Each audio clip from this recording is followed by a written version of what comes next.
യുദ്ധം തീർന്നു അല്ലേ അച്ഛാ? യുദ്ധം ഒന്നും ഉണ്ടായിട്ട. ഇന്ത്യ പോയിട്ട് കുറച്ച് തീവ്രവാദികളെ കൊന്നിട്ട് പാകിസ്ഥാൻ ഒന്ന് പേടിപ്പിച്ചിട്ട് വന്ന്, അത്ര തന്നെ. ശരിക്കും ആരാണ് തീവ്രവാദികള്? ഞാൻ പറയുന്നത് മാത്രം ശരിയെന്ന് തീവ്രമായിട്ട് വാശി പിടിക്കുന്നവരാണ് തീവ്രവാദികള്.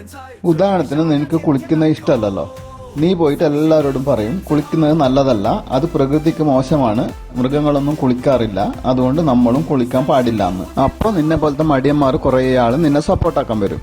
പിന്നെ നിങ്ങൾ ഒരു ഗ്രൂപ്പ് ആക്കും, എന്നിട്ട് പറയും ഇവിടെ കുളിക്കാത്തവര് മാത്രം ജീവിച്ചാൽ മതിയെന്ന്. പിന്നെ നിങ്ങൾ പോയിട്ട് നാട്ടിലെ ബാത്റൂം എല്ലാം പൊളിക്കും. ആരെങ്കിലും കുളിക്കുന്നുണ്ടെങ്കിൽ അവരെ പോയിട്ട് കൊല്ലൊന്ന് ഭീഷണിപ്പെടുത്തുകയും ചെയ്യും.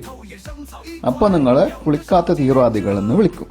അപ്പൊ തീവ്രവാദികൾ എന്തിന് പാകിസ്ഥാൻ ഇന്ത്യയിലേക്ക് വിടുന്നേ? അതിപ്പോ നിന്നോട് എങ്ങനെ പറയുന്നേ? നമ്മൾ ഇന്ത്യ എന്ന് വിചാരിച്ചോ, ബാക്കിലത്തെ വീട് പാകിസ്ഥാൻ. നമുക്ക് നല്ല ഗാർഡൻ ഉണ്ട്, ഓർക്കില്ല. അപ്പോൾ ഓരെന്താക്കും, അസൂയ മൊത്തിട്ട് ഓരോ കോയിനെ ഇങ്ങോട്ട് വിടും. എന്തിന്? നമ്മുടെ ഗാർഡനെ നശിപ്പിക്കാൻ വേണ്ടിയിട്ട്. ബാക്കിലെ പാകിസ്ഥാന്റെ തീവ്രവാദികളാണ് കോഴികൾ, മനസ്സിലായോ?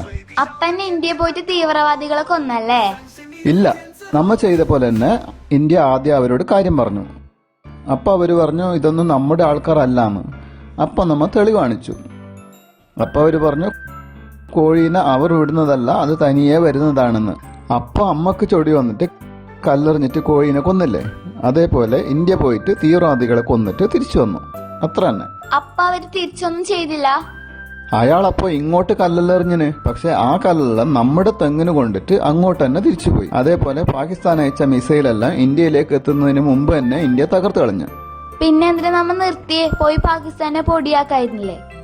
നമ്മളിങ്ങനെ തല്ലുകൂടിയാൽ നാട്ടുകാർ ആരും നമ്മളോട് മിണ്ടൂലെന്ന് പറഞ്ഞുകൊണ്ടല്ലേ നമ്മൾ നിർത്തിയേ. അതേപോലെ ഇന്ത്യയോടും പാകിസ്ഥാനോടും ചൈനയും അമേരിക്കയെല്ലാം പറഞ്ഞിട്ടുണ്ടാവും അവരും മിണ്ടൂലെന്ന്. അപ്പോൾ അവരും നിർത്തി.